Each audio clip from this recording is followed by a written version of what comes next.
के क्लास में जो आपसे हम बात करने वाले हैं वो है भौतिकी यानी फिजिक्स की आंकिकी यानी कि न्यूमेरिकल का, क्योंकि आपका डिमांड बहुत ज्यादा था। एक वीडियो मैंने आपको दिया था, अब व्हाट्सएप पर मैसेज भी कर रहे हैं, कमेंट्स भी कर रहे हैं कि सर और भी आगे का आंकिकी करवा दीजिए। तो चलो भैया, यहां पे आज हम बताने वाले हैं विद्युत धारा का टोटल टाइप का आंकिकी, यानी कोई टाइप बचेगा नहीं, यहां पे ध्यान दीजिएगा। लेकिन आज हम बात करेंगे यहां पे कहीं ना कहीं प्रतिरोध का। प्रतिरोध का बात करने से पहले थोड़ा सा थ्योरी भी जान लीजिए, ठीक है, तो बहुत मजा आएगा। ये प्रतिरोध होता क्या है, सबसे पहले इसको जानिए। तो प्रतिरोध को कहीं ना कहीं इस प्रकार से हम दिखाते हैं, सबको पता होगा। मान लो यहां पे एक प्रतिरोध और ले लेते हैं, मान लो एक प्रतिरोध और ले लेते हैं, ठीक है। इस प्रकार से यहां पे तीन प्रतिरोध मैंने लिया। अगर ये तीनों प्रतिरोध को हम जोड़ें तो इसको कहते हैं प्रतिरोध का संयोजन। क्या कहते हैं इसको? संयोजन।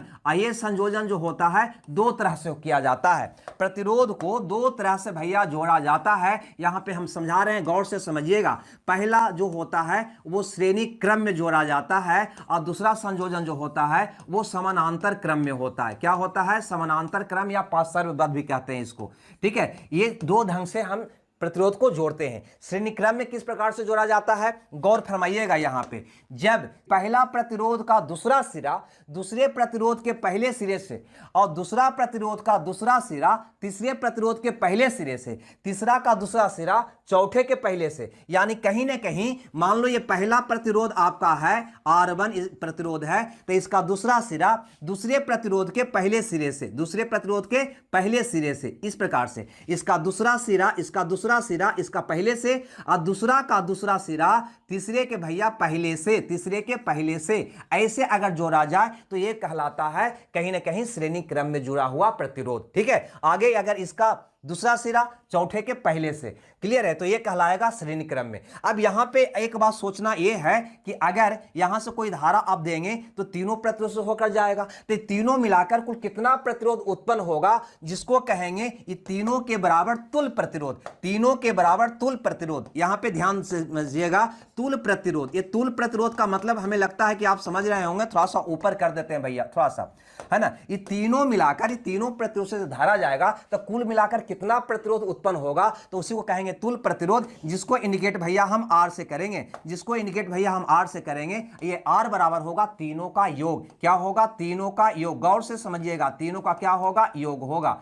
क्लियर है? तो हम एक बात समझ गए कि अगर श्रेणी क्रम में प्रतिरोध को जोड़ा गया है और हमसे समतुल्य प्रतिरोध पूछा है, तो तीनों को क्या करेंगे दोस्त? जोड़ देंगे, ठीक है। तीनों को क्या करेंगे? जोड़ देंगे। लेकिन जब समानांतर क्रम में संयोजन करेंगे तो तरीका होगा कि सभी प्रतिरोध का पहला सिरा, सभी प्रतिरोध का पहला सिरा कोई एक बिंदु पे तथा दूसरा सिरा भी दूसरे बिंदु पे जोड़ दिया जाए, तो यह संयोजन आपका कहला जाता है समानांतर क्रम में जुड़ा हुआ। जैसे देखो यहां पे ए हो गया आपका पहला प्रतिरोध, यहां पे समझिएगा हम बता रहे हैं आपको R1, ए हो गया आपका दूसरा प्रतिरोध, है ना, जो हो गया मान लो R2, और ए हो गया आपका तीसरा प्रतिरोध। अगर इसको समानांतर क्रम में जोड़ेंगे तो तीनों का पहला सिरा किसी एक बिंदु पर आपको जोड़ना होगा। मान लो यहां पे जुड़ गया, तीनों प्रतिरोध का एक बिंदु, है ना, यानी कि पहला बिंदु एक बिंदु पर, और दूसरा बिंदु बिल्कुल दूसरा बिंदु पर जुड़ जाएगा, दूसरा बिंदु पर जुड़ जाएगा।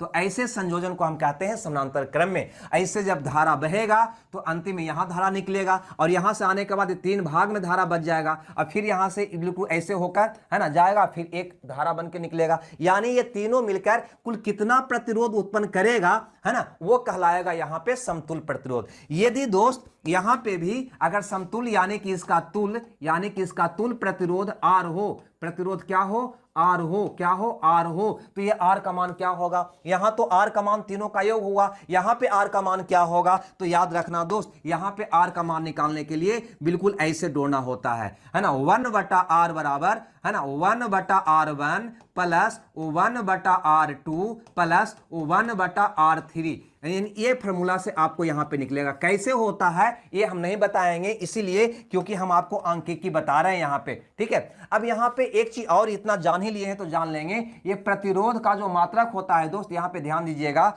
ये प्रतिरोध का जो मात्रक होता है इसका मात्रक लिख देते हैं, मात्रक होता है उसको हम ओम कहते हैं। क्या कहते हैं? ओम कहते हैं। इसको कहीं ना कहीं ऐसे दिखाते हैं, ठीक है भैया, इस प्रकार से दिखाते हैं। प्रतिरोध का मात्रक क्या होता है? ओम होता है। इतना बात आ गई समझ में, ठीक है। नहीं आया तो फिर से इसको देख लीजिएगा। अब देखिए आंकिकी पे आते हैं, अब बहुत मजे में बनाते हैं, समझा समझा कर बनाते हैं। कहता है 4 ओम प्रतिरोध की 4 कुंडलियां श्रेणी क्रम में जोड़ा गया है। श्रेणी क्रम का मतलब अगर ये पहला प्रतिरोध है तो इसका दूसरा सिरा दूसरे प्रतिरोध के पहले सिरे से, इसका दूसरा सिरा इससे पहले से, इसका दूसरा सिरा इसके पहले से, है ना। यहां पे 1 2 3 4 प्रतिरोध को श्रेणी क्रम में जोड़ा गया है और सब कितना का है? तो ये 4 ओम का है, ठीक है। ये भी आपका 4 ओम का है, ये भी आपका 4 ओम का है और ये भी आपका भैया 4 ओम का है। आपसे कहा कि ये पूरा से, है ना, ये पूरा से जो प्रतिरोध उत्पन्न होगा यानी जो समतुल प्रतिरोध होगा ये चारों के बराबर हो कितना होगा? तो चारों को क्या करोगे? जोड़ दोगे। क्यों? क्योंकि अभी बताए हैं 4 + 4 + 4 + 4 यानी कि 16 ओम का होगा। यानी ये पूरा मिलाकर 16 ओम का प्रतिरोध उत्पन्न होगा, यानी कि ए ऑप्शन आपका क्या होगा? सही होगा। क्या नहीं बना लीजिएगा? चलो भैया अगला क्वेश्चन पे विचार करते हैं। यहां पे कहता है 15 20 30 प्रतिरोध समानांतर श्रेणी में है, समानांतर बद्ध में जोड़ा गया है, तो उसका समतुल प्रतिरोध क्या होगा? तो अभी मैंने आपको बताया, मान लो ये पहला प्रतिरोध है, ये दूसरा प्रतिरोध है, ये भैया आपका तीसरा प्रतिरोध है। अगर ये तीनों को समानांतर क्रम में समानांतर बद्ध करोगे तो क्या होगा? इसका पहला सिरा किसी एक बिंदु पे जुड़ेगा और इसका दूसरा सिरा किसी दूसरे बिंदु पे जुड़ेगा। यही होगा कहीं ना कहीं समानांतर क्रम या पार्श्वबद्ध। अब ये वाला आपको कहा था 15 ओम है, ये वाला आपका कहा था 20 ओम है और ये वाला आपका कहा था 30 ओम है। तीनों को समानांतर क्रम में जोड़ने पर आपसे पूछ रहा है कि इसका समतुल प्रतिरोध यानी आर का मान क्या होगा। तो भैया अभी तो मैंने आपको बताया कि अगर समानांतर क्रम में हो तो 1/r बराबर क्या होता है? 1/ पहला प्रतिरोध 15 प्लस दूसरा प्रतिरोध 20, 1/20 हो जाएगा। तीसरा कितना है? तो 30 है, तो 1/30 हो जाएगा। अब इसको हल कर देंगे तो 1/r बराबर हो जाएगा, एलसीएम 60 हो जाएगा। 4 और 3 7 और 2 9, 9/60। अब इसको 30 से गुना करिएगा तो r का मान निकल जाएगा 60/9। यही मेरा प्रश्न का उत्तर होगा कि ये तीनों से कुल कितना प्रतिरोध उत्पन्न होगा? तो कहेंगे 60/9 ओम का होगा, जो ऑप्शन डी में है। इतना ओम होगा। क्लियर है? ओम है। प्रतिरोध का मतलब क्या होता है? ओम होता है। अगले क्वेश्चन में यहां पर देखो, यहां पे कहता है फिगर में दिया हुआ है, कहता है दिखाए गए नेटवर्क में ए और बी के बीच तुल्यमान प्रतिरोध यानी कि वही समतुल प्रतिरोध क्या होगा? तो सबसे पहले आपको पता करना होगा कि यह प्रतिरोध जोड़ा गया किस में है, श्रेणी क्रम में या समानांतर क्रम में। तो गौर से देखो, यहां पे हम थोड़ा सा ऐसे हम बना देते हैं फिगर को। ये आपका बिंदु ए है या नहीं? उसके बाद अगर इसको, ये तार है ना, ये तार है, ये तार है, ये तार को अगर इस प्रकार से अगर सीधा करोगे, इस प्रकार से सीधा करोगे तो कहीं ना कहीं आपको ऐसे हो जाएगा, ये बिंदु आपका बी हो जाएगा। होगा कि नहीं? अगर ये तार को ऐसे कसकर पकड़कर खींचो, सीधा करो तो बिल्कुल ऐसा हो जाएगा। यह क्रम कौन होता है? तो कहोगे भैया ये श्रेणी क्रम होता है। यानी कहीं ना कहीं यह प्रतिरोध का संयोजन श्रेणी क्रम में है। पहला का प्रतिरोध है r/4 और दूसरा का प्रतिरोध भी दे रखा है r/4, r/4, r/4। आपसे कहता है समतुल प्रतिरोध क्या होगा? जब पता चल गया कि यह श्रेणी क्रम में है तो समतुल प्रतिरोध क्या करेंगे? दोनों को जोड़ देंगे। ये दोनों को जोड़ देंगे यानी r/4 + r/4, तो आप कहोगे कि 2r/4, 2r/4 यानी कि r/2 होगा, r/2 होगा। यानी कि ये वाला ऑप्शन, ये r जो है भैया, यहां पे जो r है यह आपका समतुल प्रतिरोध हुआ, समतुल प्रतिरोध हुआ। ये ध्यान देना, प्रतिरोध हुआ, ये नहीं समझना कि ये वाला r है ना, ये तो मान दिया हुआ है। क्लियर है? हमें लगता है ये बात आप समझ गए होंगे। चलिए भैया आगे बढ़ते हैं, आइए क्वेश्चन को देखते हैं। देखिए क्वेश्चन में थोड़ा सा जटिलता लाया है। यहाँ पे 4 प्रतिरोध दिया है, कहता है कि प्रत्येक 100 ओम का 4 प्रतिरोध वर्ग बनाने हेतु कनेक्ट किए गए तो विकर्ण बिंदु पर पी आर के साथ प्रभावी प्रतिरोध क्या होगा? पी भैया ई है, आर ई है, यानी यहां से ऐसे ऐसे ऐसे, यहां से ऐसे ऐसे ऐसे यहां निकलेगा, तो टोटल समतुल कुल मिलाकर कितना प्रतिरोध उत्पन्न होगा, ये आपका कहने का मतलब है। अब यहां पे थोड़ा सा गौर करिएगा दोस्त, यहां पे ध्यान दीजिएगा। अगर ई वाला और ई वाला को आप देखिएगा तो क्या दिखाई दे रहा है? यहां पे देखिए तो कहीं ना कहीं आपको दिखाई दे रहा है ऐसे, यहां पे देखिएगा कहीं ना कहीं ऐसे गया, अब फिर कहीं ना कहीं ऐसे आया, आया कि नहीं आया? ये यहां पे आ गया। ठीक है भैया, तो ये यहां पे आया, तो ये पहला प्रतिरोध का दूसरा सिरा दूसरे प्रतिरोध के पहले सिरे से है, यानी ये कौन क्रम में है? तो कहोगे भैया ये दोनों श्रेणी क्रम में है। अगर ये 100 ओम है और भैया ये भी आपका 100 ओम है, तो आप कहोगे ये टोटल, ये दोनों मिलाकर, ये वाला और ये वाला मिलाकर टोटल कितना हो जाएगा भैया? तो कहोगे 200 ओम। क्लियर है, क्योंकि श्रेणी क्रम में है तो इसका समतुल्य प्रतिरोध जोड़ के निकालेंगे, 100 और 100 कितना हो जाएगा 200। उसी प्रकार से नीचे वाला भी देखो, ये प्रतिरोध का दूसरा सिरा दूसरे प्रतिरोध के पहले से जुड़ा हुआ है, यानी हम कह सकते हैं दोस्त कि ये दोनों भी आपका कहीं ना कहीं श्रेणी क्रम में है, अतः इसका भी समतुल्य प्रतिरोध जोड़ के निकलेगा यानी 200 ओम हो जाएगा। लेकिन अब यहाँ पे थोड़ा सा ध्यान दीजिएगा कि अगर ऊपर वाला 200 ओम नीचे वाला का 200 ओम, उसके बाद कैसे एक संयोजन हुआ, अगर ऊपर वाला को ऐसे हम दिखा दें, इसको ये दोनों मिलाकर ऐसे अगर हम दिखा दें आपको, तो कहीं ना कहीं ये होगा, ये हो जाएगा आपका 200 ओम। गौर से समझिएगा, ये दोनों श्रेणी में था तो कितना हो गया, दोनों मिलाकर 200 ओम का प्रतिरोध हो गया।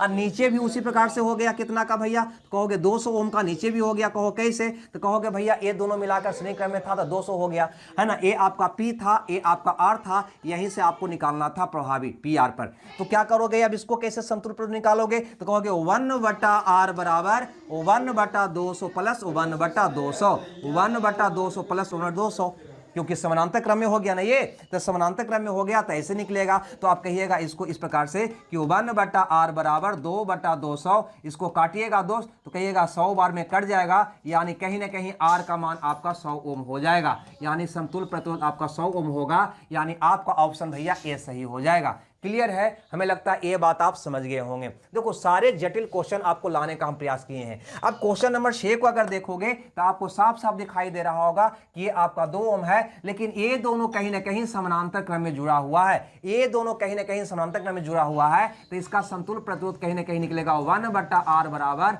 1/3 प्लस 1/6 करके, यानी कि 1/r बराबर होगा, है ना, 2 1 3/6, यानी ये कट जाएगा 2 बार में, तो r बराबर कितना होगा 2। तो आप ये कह सकते हैं दोस्त कि ये दोनों मिलाकर ये हो जाएगा 2 ओम, कितना हो जाएगा 2 ओम। अब यहाँ पे समझ लो फिगर से, ये आपका हो गया 2 ओम का, उसके बाद ये दोनों मिलाकर हो गया प्रतिरोध, ये वाला ये भी आपका हो गया 2 ओम का। क्लियर है, अब ये आपका बिंदु ए था और ये बिंदु बी था, ठीक है भैया, आई बात समझ में। तो ये अब कौन क्रम में हो गया, ये दोनों समांतर में था, पहले निकाल लिए, इसका योग कितना आ गया, इसका समतुल्य कितना आ गया 2 आ गया। अब ये दोनों जुटा हुआ है कहीं ना कहीं श्रेणी क्रम में, तो अब यहाँ पे समतुल्य प्रतिरोध कैसे निकलेगा, तो दोनों को जोड़कर निकलेगा, यानी 2 और 2 4 ओम हो जाएगा, यानी आपका उत्तर सी ही हो जाएगा। क्लियर है।